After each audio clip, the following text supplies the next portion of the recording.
जिसके मुताबिक 8 तारीख से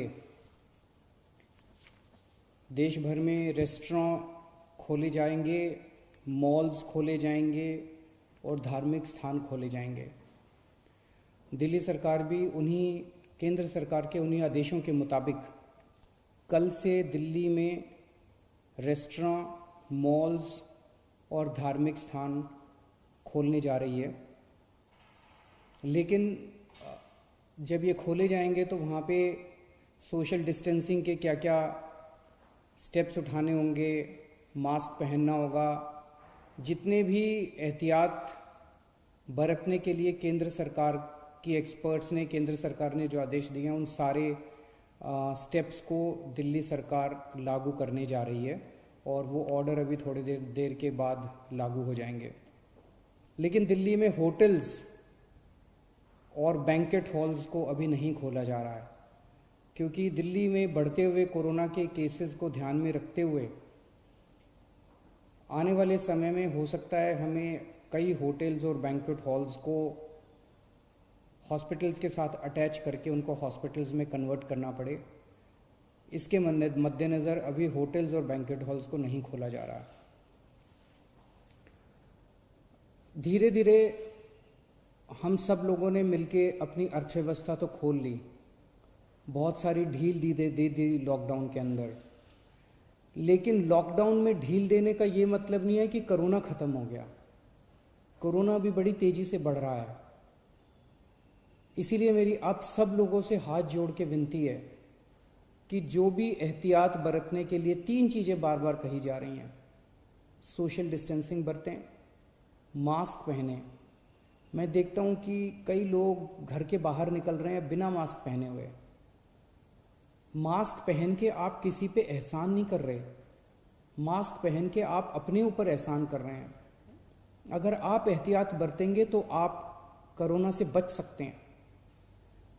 सोशल डिस्टेंसिंग, मास्क और बार बार हाथ को धोना, ये 3 चीज़ें अपने को अच्छे से करनी है। लेकिन मेरी सबसे ज़्यादा बड़ी विनती बुजुर्गों से है। सभी बुजुर्गों से मेरी हाथ जोड़ के विनती है, आप ये मान के चले कि आपके लिए लॉकडाउन ख़त्म नहीं हुआ, अभी भी आपके लिए लॉकडाउन है और आपके लिए तो और ज़्यादा लॉकडाउन है। सख्ती से लॉकडाउन करना है। मान लीजिए आपके घर में आपके बच्चे हैं, थोड़े दिन के लिए बच्चों से इंटरेक्ट करना बंद कर दीजिए, अपने घर के अन्य सदस्यों से इंटरेक्ट करना बंद कर दीजिए, एक ही कमरे में रहिए।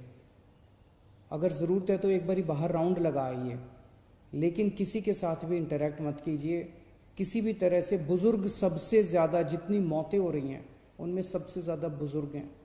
तो मेरी आपसे, जो बुज़ुर्ग हैं और जिनको कोमॉर्बिडिटी जो कहते हैं, कैंसर है या डायबिटीज़ है या सांस की बीमारी है, इन लोगों को ज़्यादा एहतियात बरतने की ज़रूरत है। पिछले हफ्ते मैंने आप सब लोगों से एक और चीज़ है, कल से दिल्ली के बॉर्डर्स खोले जा रहे हैं। 1 हफ्ता पहले हमने दिल्ली के बॉर्डर्स सील किए थे, इसलिए क्योंकि हमें ये लग रहा था कि अगर बॉर्डर्स खोल दिए तो देश भर से जो मरीज आएंगे और दिल्ली के अस्पतालों में इलाज कराएंगे, उससे दिल्ली के अस्पताल अभी जो कोरोना का इलाज कर रहे हैं, क्या उसको बर्दाश्त कर पाएंगे, क्या उस बर्डन को बर्दाश्त कर पाएंगे। इस वजह से बॉर्डर्स को सील किया गया था। कल से दिल्ली के बॉर्डर्स को खोला जा रहा है। साथ ही अभी कैबिनेट की मीटिंग हुई और ये निर्णय लिया गया है कि पिछले हफ्ते हमने दिल्ली के लोगों से पूछा था, हमने दिल्ली के लोगों के सामने ये प्रश्न रखा था, हमने दिल्ली के लोगों से ये पूछा था कि अभी तक कोरोना होने तक, मार्च के महीने तक दिल्ली के सारे अस्पताल पूरे देश के लोगों के लिए खुले रहते थे। दिल्ली के लोगों ने कभी अपने देश के लोगों का इलाज करने से मना नहीं किया। किसी भी वक्त हमारे दिल्ली के सारे अस्पतालों में लगभग 60-70% मरीज दिल्ली के बाहर से, देश भर से लोग आए हुए होते थे। हमने कभी मना नहीं किया।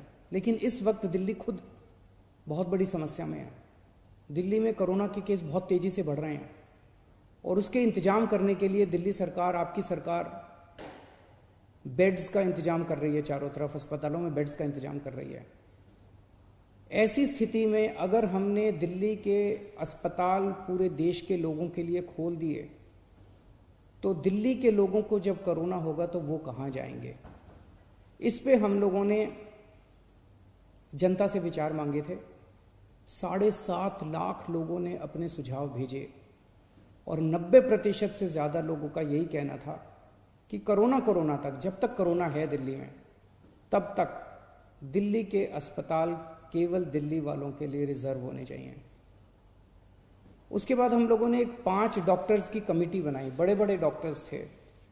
Doctor Mahesh Verma vice chancellor हैं आईपी यूनिवर्सिटी के, doctor Sunil Kumar medical director हैं जीटीबी हॉस्पिटल के, डॉक्टर अरुण गुप्ता ये प्रेसिडेंट हैं दिल्ली मेडिकल काउंसिल के, डॉक्टर आर.के. गुप्ता ये एक्स प्रेसिडेंट हैं दिल्ली मेडिकल एसोसिएशन के, डॉक्टर संदीप बुद्धिराजा ये ग्रुप मेडिकल डायरेक्टर हैं मैक्स हेल्थ केयर के।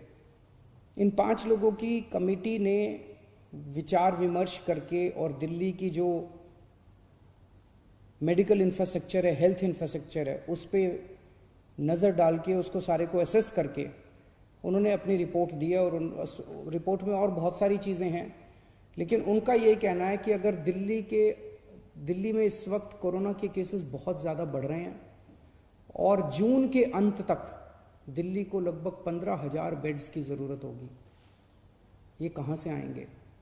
तो इसीलिए उनका ये सुझाव है कि दिल्ली के सारे अस्पताल केवल दिल्ली के लोगों के लिए कुछ महीनों के लिए होने चाहिए और दिल्ली के अस्पतालों को पूरे देश के लोगों के लिए फ़िलहाल नहीं खोलना चाहिए। उन्होंने ये कहा है कि अगर सबके लिए खोल दिया तो 3 दिन के अंदर आज जो 9,000 बेड दिल्ली सरकार ने कोविड के पेशेंट्स के लिए रखे हैं, ये मात्र 3 दिन के अंदर भर जाएंगे। इन सारी चीज़ों पे आज कैबिनेट ने गौर किया। अभी थोड़ी देर पहले हमारी कैबिनेट की मीटिंग थी और कैबिनेट ने गौर करके ये निर्णय लिया है कि हमें एक संतुलन बनाने की ज़रूरत है। दिल्ली सरकार में 10,000 बेड हैं, केंद्र सरकार में भी 10,000 बेड हैं। तो एक तरफ कल से हम बॉर्डर्स खोल देते हैं। बॉर्डर्स को खोलने के बाद दिल्ली सरकार के जो 10,000 दिल्ली सरकार के जो अस्पताल हैं, वो अस्पताल केवल दिल्ली के लोगों के लिए रिजर्व होने चाहिए। केंद्र सरकार के जो अस्पताल हैं उसमें भी 10,000 बेड्स हैं।